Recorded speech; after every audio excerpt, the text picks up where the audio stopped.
It's easy to imagine a world veering off the tracks after a year that witnessed unspeakable bloodshed in Ethiopia, a Taliban victory in Afghanistan, great power showdowns over Ukraine and Taiwan amid declining U.S. ambition on the global arena. Unfortunately, there are now active wars in roughly 36 nations, the majority of which are in the Middle East and Sub-Saharan Africa, as well as a major drug war in Mexico. So stick with us till the end to learn everything there is to know about the world's ongoing wars and the reasons behind them. Let's begin. 6. War in Darfur. Darfur has been the location of tremendous bloodshed, death, and displacement since 2003. The Darfur area is located in western Sudan, Africa's biggest country, close to the borders of Libya, Chad, and the Central African Republic. Darfur's population was estimated to be over 6 million in 2002, with 80% of the people living in rural regions. The war began in 2003, when rebels launched an insurgency to protest the Sudanese government's treatment of the western area and its non-Arab people. In response, the government equipped and funded Arab militias known as Janjaweed to combat the Darfur rebels. However, the militias frightened the region's population and stopped foreign assistance agencies from delivering much-needed food and medical supplies. Immediately after the Janjaweed entered the fight, the raping of women and young girls began to increase at an alarming rate, frequently by numerous militiamen and often over the course of entire days. Human casualties from battle, famine, and illness are estimated to amount in the hundreds of thousands. Millions of people were driven into refugee camps or across borders as a result of mass displacements and forceful migrations, resulting in a humanitarian disaster. Non-Arabs were allegedly raped by Janjaweed fighters as a result of the Sudanese government's intention of entirely removing black Africans and non-Arabs from Darfur. This war has claimed the lives of around 2,500 individuals since the start of 2021. 5. Mexican drug war. More than a decade after former President Felipe Calderón initiated an assault on drug cartels, violence rages on in Mexico.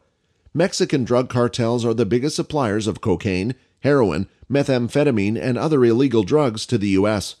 Cartels and the drug trade generate widespread violence in Mexico, accounting for tens of thousands of deaths each year. Since Mexico declared war on the cartels in 2006, the U.S. has supplied billions of dollars in security and counter-narcotics aid. Mexican police have been fighting drug cartels for more than a decade, but with minimal success.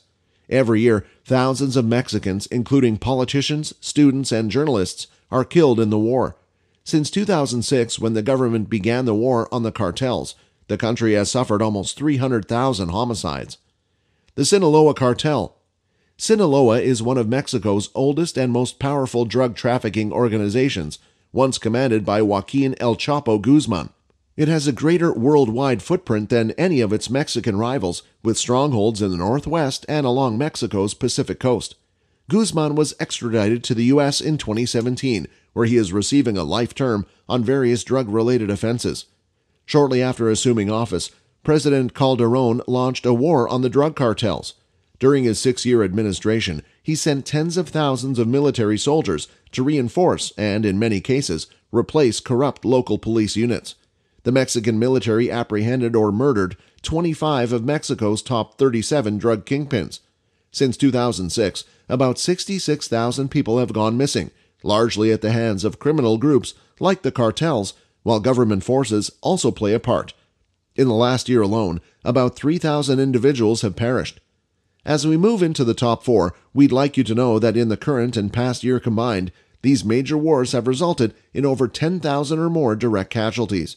4. Yemeni crisis. Internal divides in Yemen, along with Saudi-led military intervention, have resulted in an insurmountable political, military, and humanitarian crisis. The Yemeni crisis began with the 2011-2012 revolt against Yemen's long-serving president, Ali Abdullah Saleh. The Houthi insurgency became a full-fledged civil war in September 2014, when Houthi forces marched into Sana'a and pushed Haiti to create a unity government with other political factions. Yemen, a tiny country on the Arabian Peninsula, has become the site of horrific civilian suffering as a result of a never-ending civil war. Many commentators believe the combat, which has lasted almost 8 years, has devolved into a proxy war, with Iran-backed Houthi rebels set against a multinational coalition commanded by Saudi Arabia.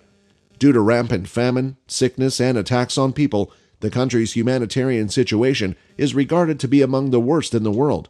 According to the UN, Yemen's conflict has resulted in the world's worst humanitarian disaster, with 24.1 million people, or 80% of the population, in need of humanitarian relief and protection.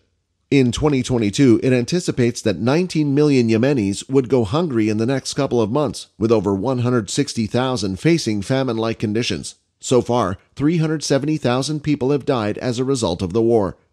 3. Internal conflict in Myanmar.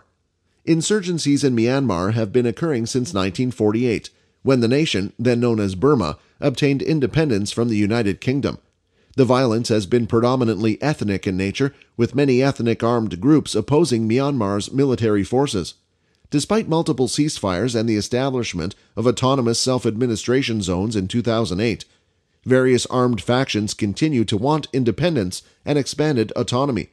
The fight has lasted more than 7 decades, making it the world's longest-running civil war.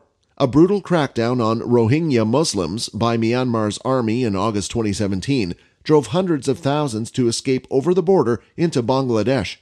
They risked everything to flee a military onslaught, characterized as a classic example of ethnic cleansing by the United Nations.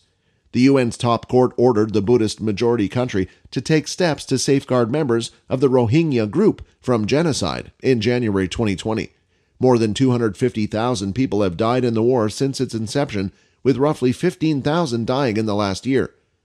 Aung San Suu Kyi, Myanmar's elected leader, was imprisoned when the country's military took control in February 2021, sparking widespread demonstrations, armed resistance, and mass murders. 2. Tigray War. The Tigray conflict is an ongoing civil war in Ethiopia's Tigray region that began on 3 November 2020. A continuing conflict that has impacted millions of lives and has been designated by the UN as a full-scale humanitarian crisis. The war began after the region's dominant party, the TPLF, conducted elections in 2020 to determine regional leadership, despite Prime Minister Abiy and the national government barring all electoral activities in 2020 because of the COVID-19 epidemic. Because the contentious poll was held in violation of national government procedure, Prime Minister Abiy declared the Tigray elections, and hence the TPLF's victory, invalid. This raised the question of who is truly the leader of Tigray and provoked outbreaks of violence in the province. This violence escalated, allegedly leading to an attack on an Ethiopian National Army post by Tigray regional insurgents. In response, Prime Minister Abiy sent national forces to the region, sparking a civil war between the TPLF and the national government. As a result of the civil conflict, around 2.2 million people have been displaced, and famine has been declared in the region. Rape and sexual assault are also often utilized as a weapon of war by both the Ethiopian government and the Tigray rebels. Since the conflict began, an estimated 300 to 500,000 people have been slain, with more than 20,000 dead in 2021 alone. Since the commencement of the Tigray War, the conflict has spread to Somalia, Eritrea, and Sudan. There have been several unverified allegations of Somali forces being dispatched to battle the newly created TDF from a secret training center in Eritrea managed by the National Intelligence and Security Agency. 1. Russo-Ukrainian War. In 2022, an 8-year crisis in eastern Ukraine escalated into a massive conflict. On February 21, 2022, nearly 8 years to the day following a military action in Crimea, the Russian Federation officially recognized the independence of 2 non-government-controlled areas in Ukraine along the Russian border, Donetsk and Luhansk. Ukraine announced a statewide state of emergency 2 days later. The Russian Federation announced a full-scale military intervention on February 24th. The Ukraine war began in 2014, when Putin invaded Crimea and backed rebels in Ukraine's eastern Donbass area, incensed by what he perceived as a Western-aided ouster of a pro-Russian government. Faced with a military defeat, Ukraine accepted 2 peace agreements, the Minsk agreements, which were primarily dictated by Russia. Putin, enraged by what he regards as decades of Western intrusion, has drawn a fresh line in the sand with NATO, rejecting Ukraine's membership. The number of deaths on both sides, including Ukrainian civilians, has ranged from 40 to 80,000 as a result of the ongoing war. Russia has been widely criticized for its activities in post-revolutionary Ukraine, with many accusing it of breaching international law and infringing on Ukrainian sovereignty. Many nations have imposed economic sanctions on Russia, Russian billionaires, and Russian businesses. According to a Levada Center poll conducted in April 2022, about 80% of Russians surveyed backed Russian armed forces activities in Ukraine. In conclusion, we would want to emphasize that war is always a choice, and it is always a bad choice. It is a choice that always leads to more war. Nonviolent action and resistance is a preferable option since it diffuses and aids in the resolution of conflict. Share your thoughts with us in the comments down below. Click on the link given to check out that video as well. You're going to enjoy it. Before you leave, make sure to subscribe to our channel for more content like this, and hit the bell icon so you don't miss out on our new videos. See you in the next one soon. Until then, take care and goodbye. Thanks for watching.